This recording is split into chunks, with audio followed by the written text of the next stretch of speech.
have some automation. In the first year or two, you're going to have an individual, a certified PIC, pilot command in the aircraft. But once they get past that, it's going to be you jump in and tell somebody, and AI-wise, they're going to avoid each other, and they'll change lanes and altitudes and all kinds of stuff. There's just a lot to be worked out on it.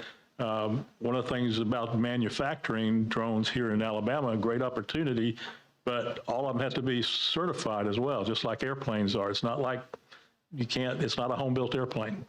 It's going to have to meet certain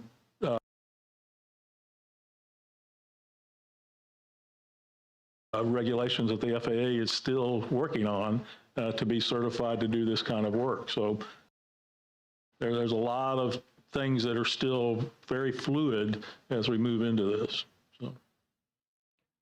To that point, we went and visited Fort Rucker a couple weeks ago, and I was blown away by the number of flights that they control out of Fort Rucker from the helicopter standpoint.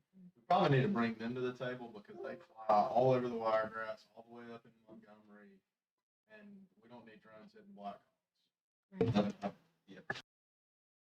On several occasions. Once we get down this road, that we don't want to cut our nose off. Right. I'd like to reinforce that we've got to take into account the number of flights that are occurring, both drone flights and fixed wing light aircraft across the state. It's horrendous. Auburn, an uncontrolled airport, no control tower, last month registered 10,800 flights. Yeah. One little airport. And now you can multiply that if you want to bring in that drone traffic that you, sir, were referencing. We're way behind the curve in that sense.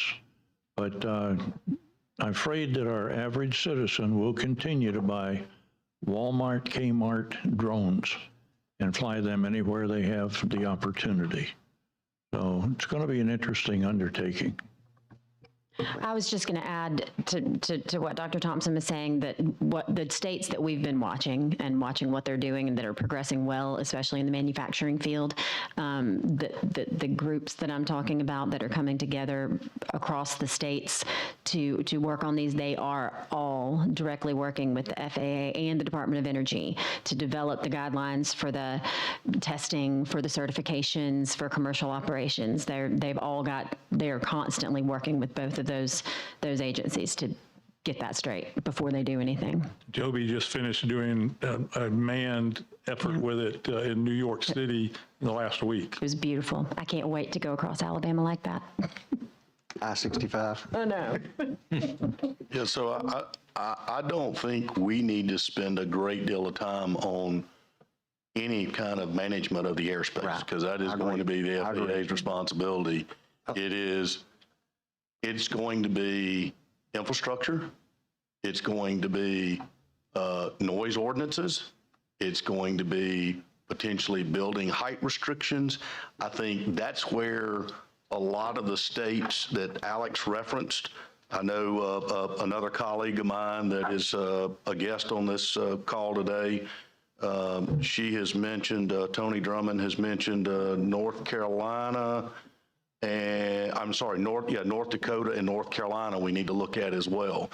And so there are a lot of just local ordinances with regards to real estate and then basic infrastructure needs for not only drone, but I want to make sure everybody understands we are talking about electric vertical takeoff and landing aircraft. We are also talking about fixed wing electric aircraft. We are talking about hybrid aircraft. And they are all out there in various phases. Fixed wing electric aircraft, Beta Technologies is way ahead of the game, and UPS is their partner, and they're doing a fabulous job. So I just want to make sure that what we are looking at are in those areas, that things that we can control. But airspace, unfortunately, is not something we can control. Right, and I agree.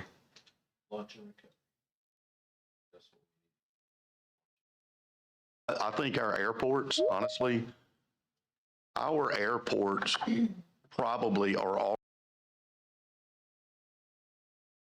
already developing plans. And I think we need to, as a group here, we need to think about this particular space and what are the communities that are likely to be impacted first. And probably we should engage with the airports in those communities and with the local leadership and government and begin to have that dialogue. Where are they in their planning phase? What educational background information do they have that we don't know as a group? You know, and a lot of people that I've been talking to in the industry from other states, they're just reaching out to the OEMs, and they're engaged. They're setting up calls, meetings, and they're engaging in the dialogue. If we as a state are going to prepare for your company's aircraft to fly and support your aircraft, what do we need to know? What do we need to do as a state to be prepared for that? And so I think those could be good conversations as well. Well, we saw some of those conversations taking place in Paris this summer when we were there for the air show. This was a much larger fixture than we've ever seen before at one of the air shows. So and you know, the universities travel with us every year as part of the Alabama delegation to the air show. So that would be an excellent, and so do the communities. We've got Montgomery, Huntsville, Mobile, Jefferson County. You know, we've got some of those bigger airport communities that are already in our delegation. So that would be an excellent time, I think, for us to look at maybe setting up some of those meetings, and that can be done through our office. Bob Smith, who's our aerospace specialist in our business development division and our assistant director of business development, he sets those meetings for us at the air show. And I think that is a prime time where we could have as many of those conversations in one short amount of time as possible. And we'd be open to working with anyone on that wants to explore that together. Alex, you act like you're getting ready to talk. Yeah, I was going to make the point that a small delegation that includes Huntsville Airport, the Huntsville-Madison Chamber of Commerce, and the City of Huntsville have elected to sign up for a 9-week program. They could start to think about how that might impact their area. You know, that probably is something that other cities may wish to do. It's the Community Air Mobility Initiative program. It's just a small 9-week program, 2-hour sessions run by that nonprofit, and it goes through everything from the kind of fundamentals, the use cases, social equity and integration, modeling and forecasting, how to kind of figure out what this might do for your regional area, how to integrate, developing a plan and policy framework, looking at the energy, the utilities, and then how to, you know, work with the existing airports. So it's pretty comprehensive, and it's just a sort of an overview. And that small group figured that they wanted to kind of work on that together, and then I think there'll be an interesting group through that process. If I can also comment, there is a bill or there is legislation that has already been passed in Washington to provide grant money to communities for planning related to advanced air mobility. That has not been funded as of yet. I think that there is a lot of work trying to get that funded. We could talk to our Washington delegation and better understand where we are in that process, but it is my understanding, once that is funded, that our commission could actually apply for up to a $1 million grant in order to provide monies to assist us in developing a comprehensive plan. Alex, am I correct on that? I believe it's something like that. I know that the bill's passed, but you're right, it hasn't had any funding allocated to it. So we'd have to go look at the exact language. But my understanding is that communities can apply for, once it's funded, communities would be able to apply, yes. But we should go check the language of that. And I think from our standpoint, or my standpoint, when this group got put together, it was more of a, we know we've got to do something. We know it's the future. What do we do and how do we do it? And I think that's where I'm kind of still at, is where do we need to go from here? And yes, Dr. Whitty, I'm kind of looking at, I consider you an expert. And looking for some direction in commerce. Where do we need to go? What is it from the state standpoint? I think I need, maybe we need some direction, or asking for direction from y'all of what we need to do, what we need to be looking at, and connecting the dots, and how do y'all recommend we do it? I don't want us to, the legislative session is going to be here before we know it. And I don't think we're farther enough along. I never dreamed there was this much out there on this one topic. It's kind of been mind-blowing. Dr. Whitty's smiling. Alex is like, man, we've been doing this a long time. I could have told y'all that. But I see something that we've got to continue and build on what we've kind of got started. And I think at least we've got something started, got some talk going, some dialogue going. But where do we go from here as this group, and what do we need to change from this group? I know we've heard it maybe need something that comes from the governor, something comes from the lieutenant governor, something of that this next session. Well, and I think that's the group that I think that you were talking about too, that brings in those airports and those communities and the ones that are ready we need before any of this can happen. I think that's in order for us to get involved really and help make this a focus and make it something that we're going to be, including in the aerospace sector as we move forward with developing projects. I think that's what we need. I think we need that group together that's going to be the one that talks with the FAA and talks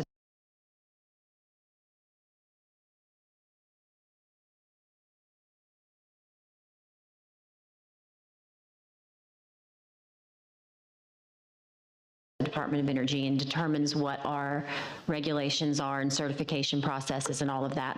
I think that's going to be the biggest next step, is to identify who those people are who can start those conversations. And I guess on the commerce side, we've done some other things in past legislative sessions. Do we need to be looking at funding on something from the commerce side this next budget year to do anything, to put something together? Or is that too soon, or wait on that?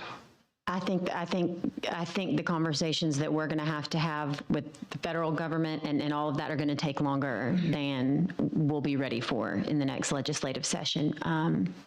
However, some of this is stuff that our current incentive structure will support once we're at that point. But maybe, I think we need to look at what kind of grant monies are available. I know that the Air Force is putting a lot of money into a lot of these projects. I think they've invested significantly in the one in Ohio, I believe, the Joby project in Ohio. So there's a lot of money at the federal level, I think, that can get us started on some of these things. And then I think we need to see what's out there and then figure out what we need here. But like I said, our current incentives, this falls directly under the sectors we've already got identified. So we're ready to support these projects from an incentive standpoint. So at the federal level, all of the conversations are already underway through the interagency working group. And we talked about that in our very first meeting.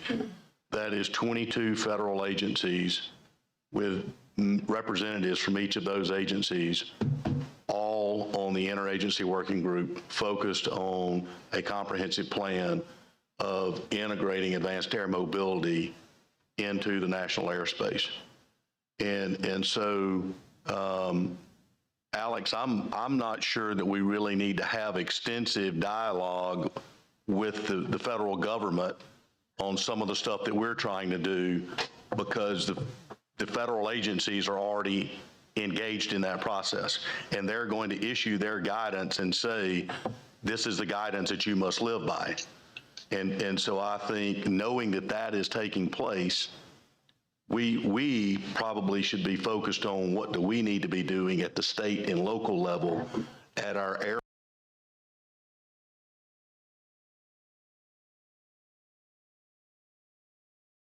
airports now, while the federal government is also in their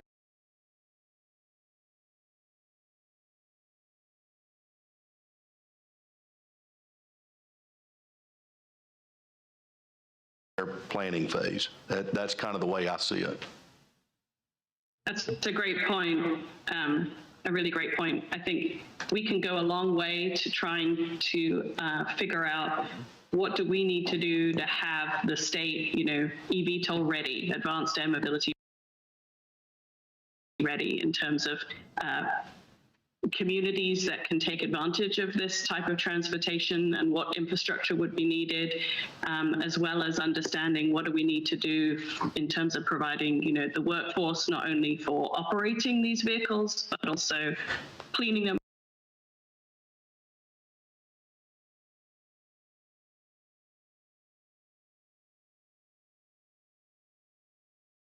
maintaining them, charging them. That's a big utilities question as well.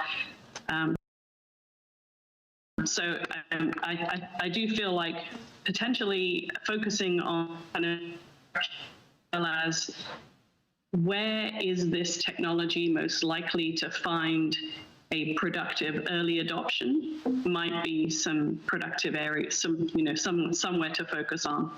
Because that doesn't require the big interface with all of the machinations that are going on with all the federal agencies. It just requires us to understand about, what the benefits are of this technology, and then looking at our state where we can perhaps focus our efforts on finding communities that could truly benefit from it, and then seeing do those communities have access to power, access to workforce, and so on. It might be an approach. Another thought, Secretary Canfield and Bob and I had conversations several months ago. We already have partners in our state that are heavily invested in this area. We have Hyundai through their entity Supernal, Airbus heavily invested, Toyota heavily invested in Joby. I think if Commerce could help us engage with our existing state partners and those people inside the organizations responsible for developing their AAM protocols to help share that knowledge with us and help us understand what we need to do in order to prepare the state for this industry, I would find that extremely helpful.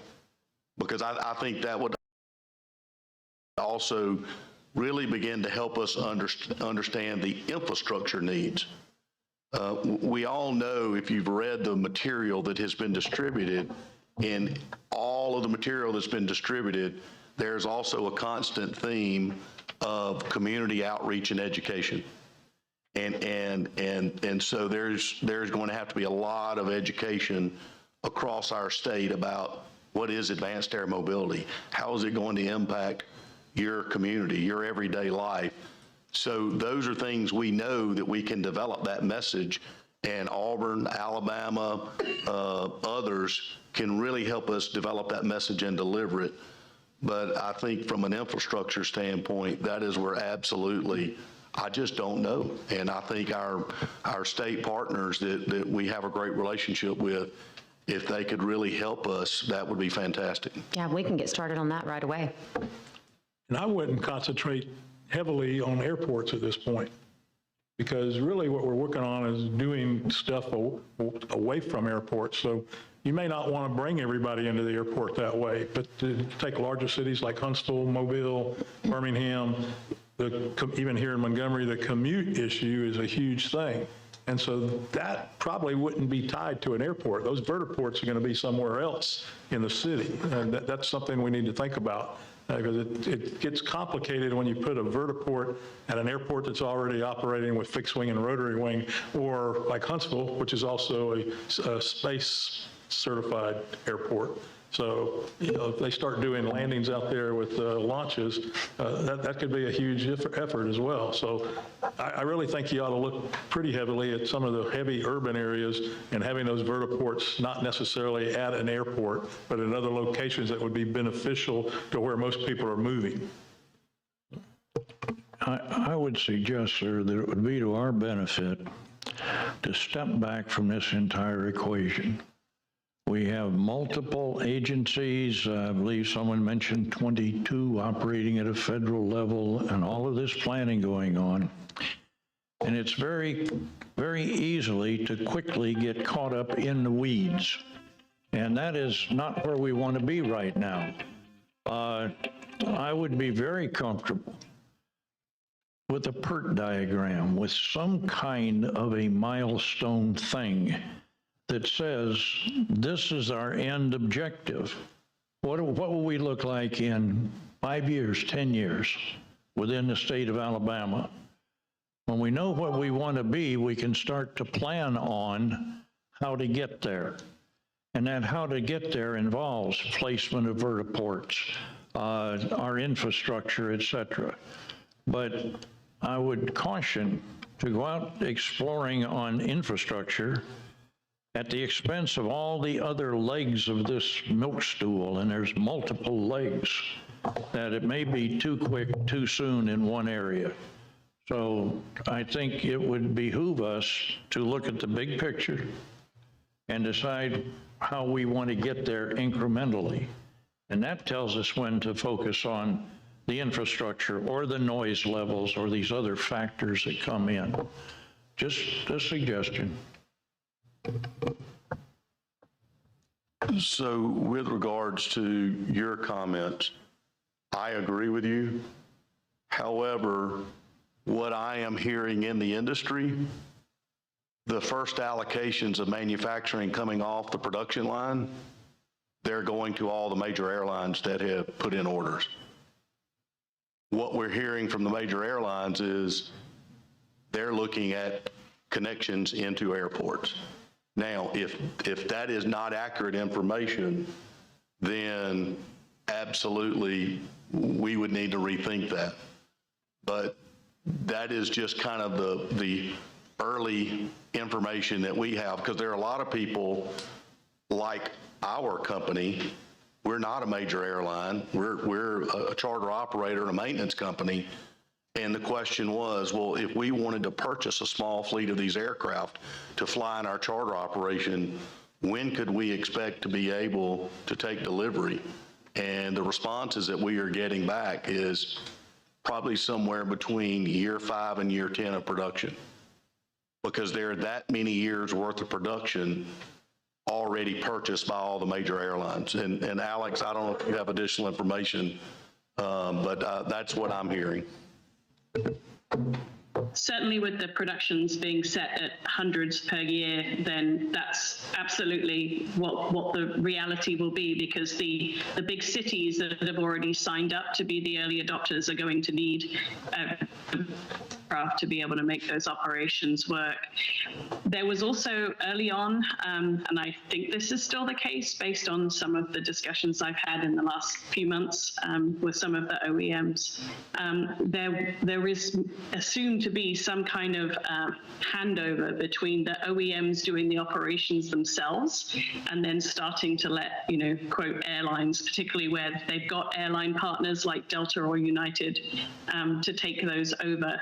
And I can certainly imagine that from a flight test and shakedown and everything else perspective, that the OEMs will retain control for a while, probably through the first 100 or more aircraft, I would imagine. But that was always a discussion, is at what point do the OEMs feel comfortable enough to just hand the aircraft over to an airline operator?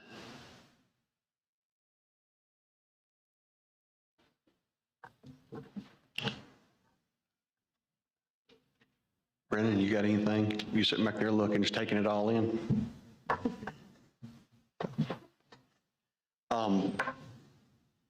I'd like, if you can hook Dr. Whitty up with Alabama, or the contact you have there, kind of go from there. And if we can work on, Alex, some of these other states that we're talking about, Washington State and the Miami, Dallas, what some of them are doing. And Dr. Whitty, I'm going to take the lead from you to a certain degree, you and Donald. And where do we go from here? What do we need?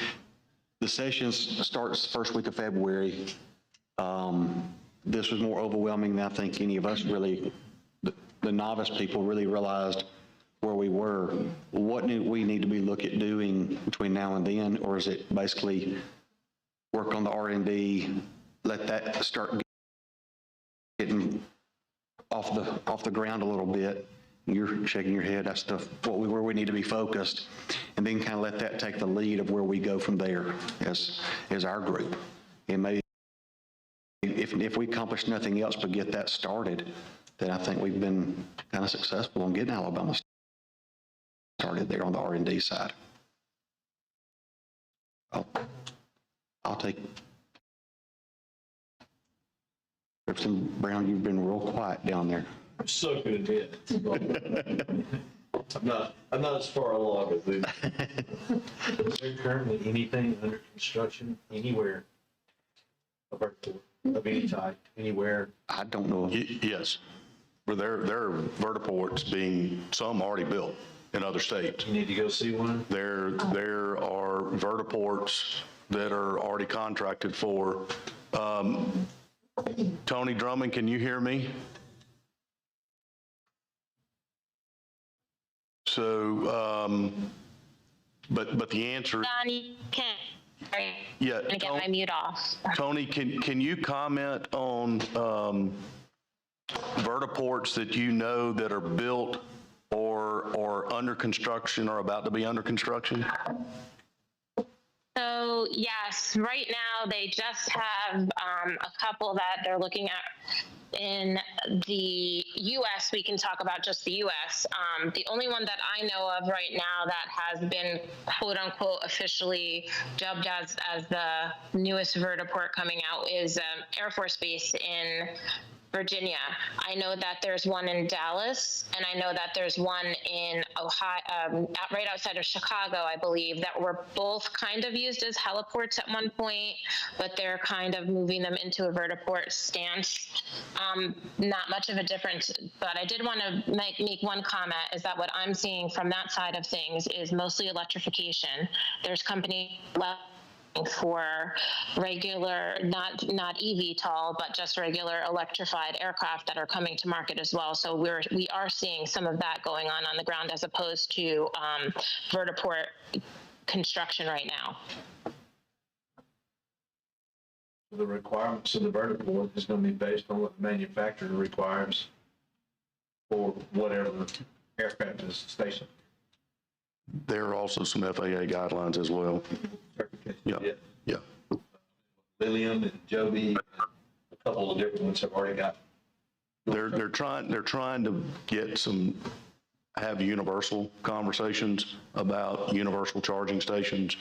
And some of the OEMs are beginning to collaborate on that. I know, if I'm not mistaken, Tony, isn't it, or Alex, didn't Archer and Beta, they decided to collaborate on a universal charging, if I remember correctly. They just announced that 2 weeks ago. But anyway, but that is an issue that we've been talking about in the industry. It's back to, think about electric automobiles, and our state's a big producer of electric automobiles. It's hard to have a different charging system for every automobile and be able to serve the community. And so those of us out there in general aviation, we have been preaching that to the OEMs. Some of them are listening, and some of them are just doing what they want to do. So. Joby did just release their standard on their electric charging, I think trying to lead by example, which is good news. And of course, it was probably more than 6 months ago now that the FAA released their vertiport guidance for eVTOLs, mainly because there were a number of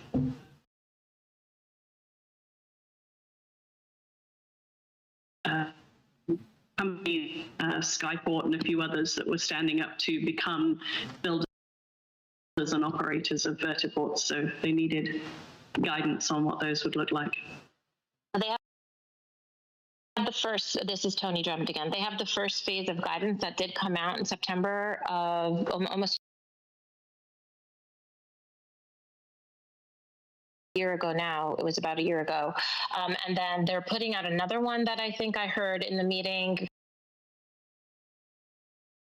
probably around May. That's going to be a little bit more concrete because there's a lot when it comes to the fire suppression systems that are needed and that type of thing that they're still trying to work out when it comes to the guidance, from my understanding as of the last meeting. So we are getting closer to that.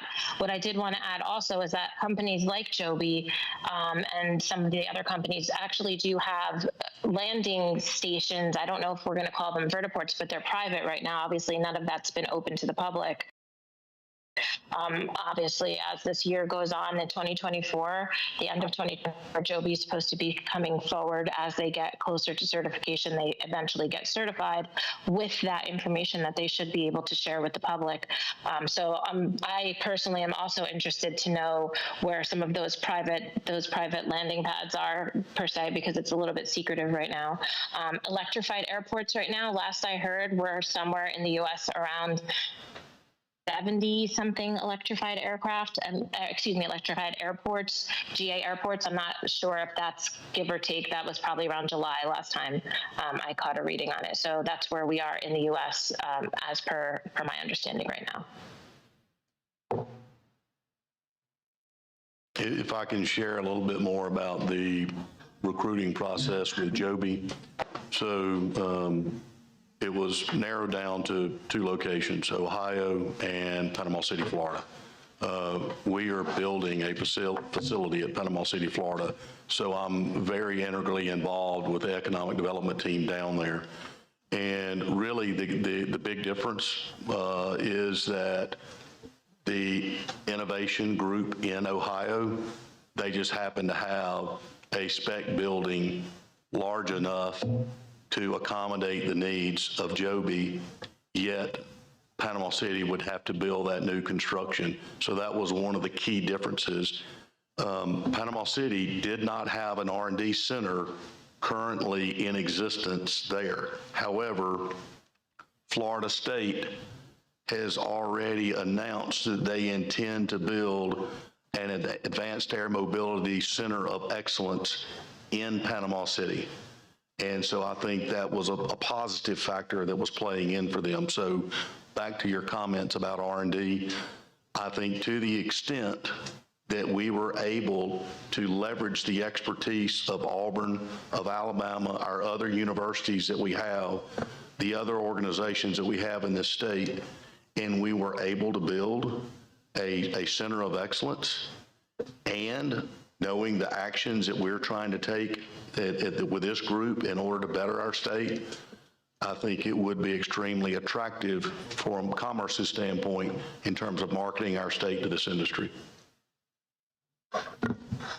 Huge. That would be huge. That would be a huge selling point for us. Absolutely. And like I said, we've already had some just internal conversations about AMP. And that's the reason we were talking about it is we said there's one that we already have that could be, I don't know how willing they would be to do it. Again, I'll connect the universities together to talk about that, but we have the framework already in place, so that could be a starting point if we wanted to explore that. If we could explore that with our universities and then with NASA that we already have, I think we have the people here in Alabama. If we can just get everybody together and pool our resources together, maybe that's our objective, is pool our resources together, pool our people together, and get ahead of this on the R&D side, and kind of go from there and get that first step. Does anyone know if the FAA is looking at a center of excellence for air mobility? Anyone aware of that? Yes, they have programs already in place. And a lot of these companies that are coming out that are very near certification, they've already been through their program. And Alec probably knows way more than I do about it.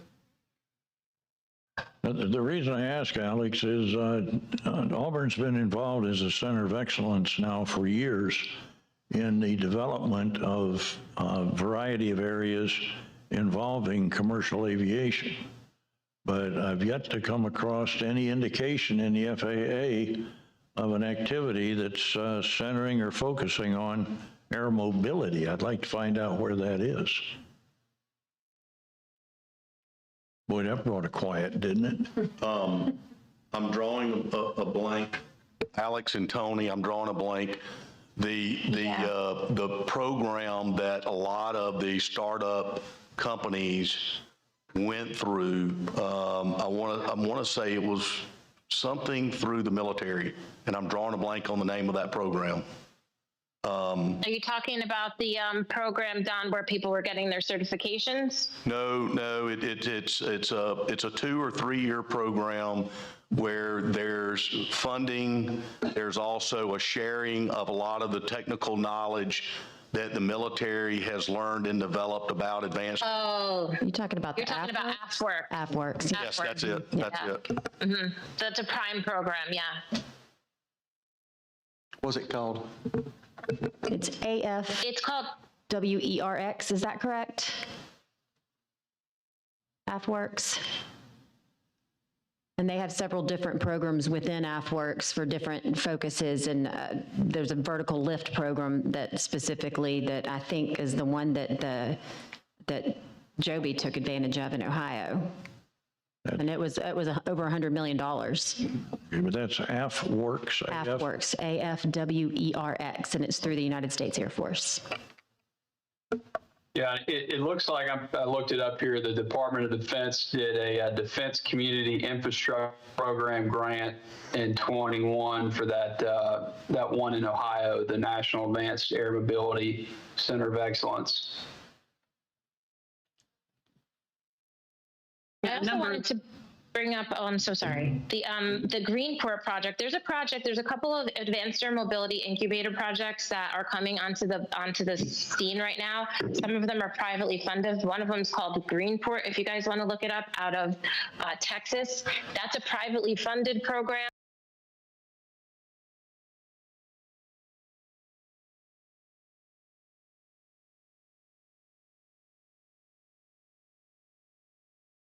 But they are working with a GA airport that they're revamping and working through. They're putting up an institution there that's going to be for research for advanced air mobility. So I don't know too much about it, but since someone just asked the question, it would be great. Maybe if someone wants to just give that a Google search and see what comes up. I know that's going to be coming to effect this year, supposedly. So.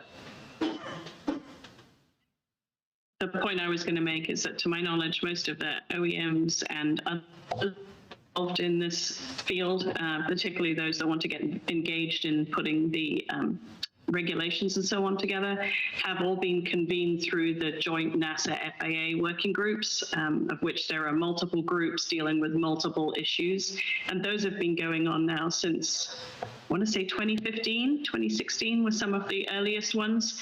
So a lot of the people that are employed by all these OEMs, as well as people in different airports, utilities, weather, air traffic, and so on, have all been engaged through these working groups and continue to be so. So I actually am not aware of an FAA Center of Excellence. I think that the FAA have been working with NASA jointly to kind of convene all of this, and that those working groups have probably functioned a lot to kind of disseminate the knowledge as well as convene that knowledge.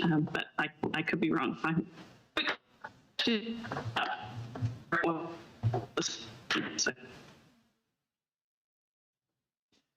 I think somebody's talking, but you're breaking up really bad.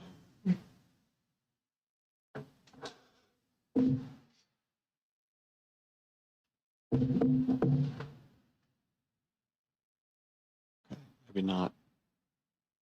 I thought I heard somebody trying to talk on the Zoom. I guess let's try to work on getting them connected. Do one more meeting in January.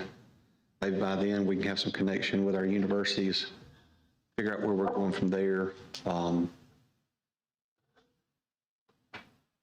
And that may be the best thing we accomplish is getting the R&D side going and figuring out from that point.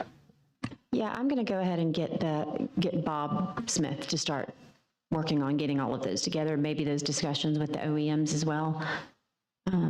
Good starting point, so I want to, I know from conversations that I had with Supernal in San Francisco in September, they are very willing to engage with us. Alex probably still has her connections at WISC. I just spoke to the folks at WISC 3 weeks ago, and they were very willing to engage with us. I feel certain that probably we can get to Joby and to Archer. And then, like I said, let's don't forget Airbus. I mean, Right. they're a great partner in the state. And I think if we could get feedback from those OEMs, plus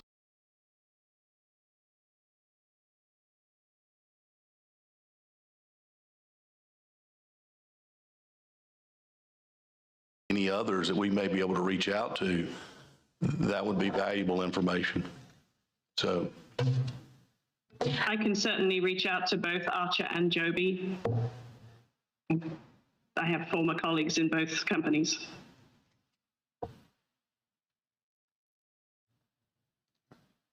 Anybody got any questions, comments, suggestions? So, Mr. Chairman, other than obviously what we're working on with Commerce, we're going to get the universities together, get them engaged. Then I think that the next question is, what are our next steps forward and what should this group do?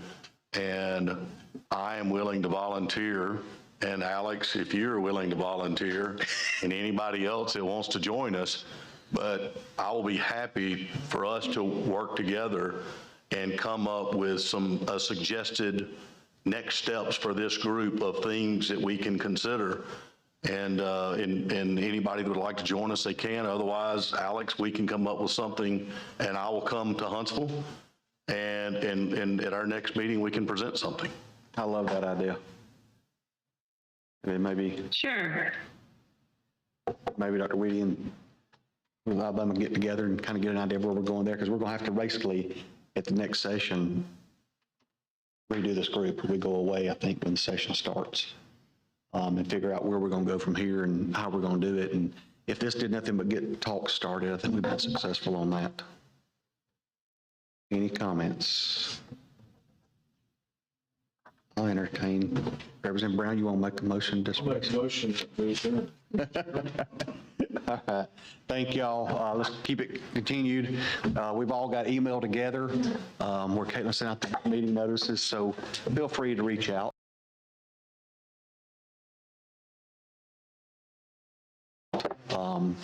Let's stay in touch, and we'll figure out some time in January to have one final meeting right before the session starts. Thank you, Alex.